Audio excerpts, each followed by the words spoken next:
Hey everyone! In this video, we are going to start part one of an assignment that I want us to work on, in which we are going to be designing a slab project, one that can be hung on the wall, but then can also be separated out and create a different design. In order to do that, we're going to start to look at tanagrams as well. And so the tanagrams are nice because they can really fit into each other well. And we're going to go off of a square, but you can make all different kinds of things from it. So we're going to go over part one today, in which we start to design it out and just getting our lines planned out. And then part two is going to come in another lesson, in which we are going to look at our design plan, and we're going to start talking about shape and value that we can put into our art. So a value is going from light to dark, and that's kind of one of those things that we play a lot with actual light when we're doing that in ceramics. So we'll talk about that when we get there. All right, so what you're going to need to get started is a pencil, scissors if you have them. If not, no big deal. And then a sheet of paper. If you just have a sheet of computer paper or notebook paper, that will work well. We are going to fold that down into a square. So if you want help with that, I'm going to go through how to do that right now. First thing I want you to do is take your paper and fold one corner down until it meets the side. That's going to make it into that square, so you have a little bit of a tail left on the end. I don't want you to crease it all the way through because we don't want that diagonal line on there. So just kind of hold it down, and then you can press the end just a little bit as well, so you get a nice straight line on there. And then take your pencil and draw a line indicating where that square would be. So you can draw that on there.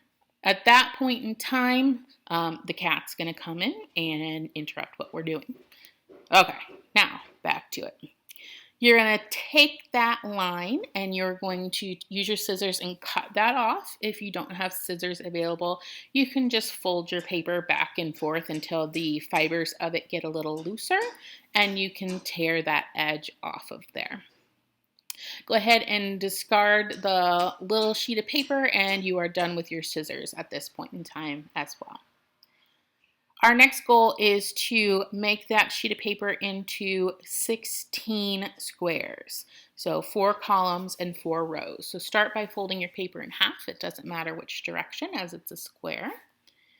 Once you fold in half, go ahead and press that crease so it's nice and straight on there. And then you're going to fold it in half again. When you open that up, you should have either 4 rows or 4 columns, depending on the direction you went. You're going to take that sheet of paper and fold it in the opposite direction now, so you get either those rows or columns. Fold it in half, crease that down, and then in half again. When you open it up at that point, you should have 16 squares. Now, within those squares, we're going to start to design our tanagrams, and we're going to keep them a little bit bigger on there. So your options are to use from corner to corner to create a diagonal, either way, doesn't matter, left to right or right or left. And then you can use the edges to go from one corner to the other all the way around there. So those are the 2 marks that you can make.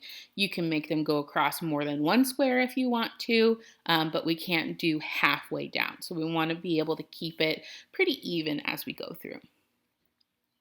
Flip your paper over. Well, mine was flipped over. So we're going to get started on the one side, and I drew in marker so that you'd be able to see it well, but you can draw in pencil if you want to erase some.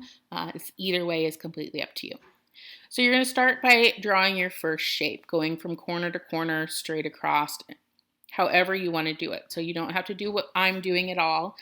You can make up one of your own completely. After you've got your first shape, you can go ahead and plan out your second one and continue on from there. So you can see each shape is a little bit different. I didn't repeat a design on there. If you want to repeat, you're more than welcome to. And this sheet of paper has 5 different designs. So on these 5s, they're a little bit bigger. We don't want anything too small because if it's too small, it's a little bit harder to work with, especially when it comes to glazing and putting little fine designs on there. We won't be doing it this size. We'll kind of blow it up a little bit bigger, but this is a good base to get us started. You also have the option of doing 7 designs as well, or 7 shapes, excuse me, as well. I like to keep that 5 to 7. That odd number makes it kind of nice when I'm going through, but if you feel very compelled to do 6, that's fine as well. I've just been kind of an odd number gal.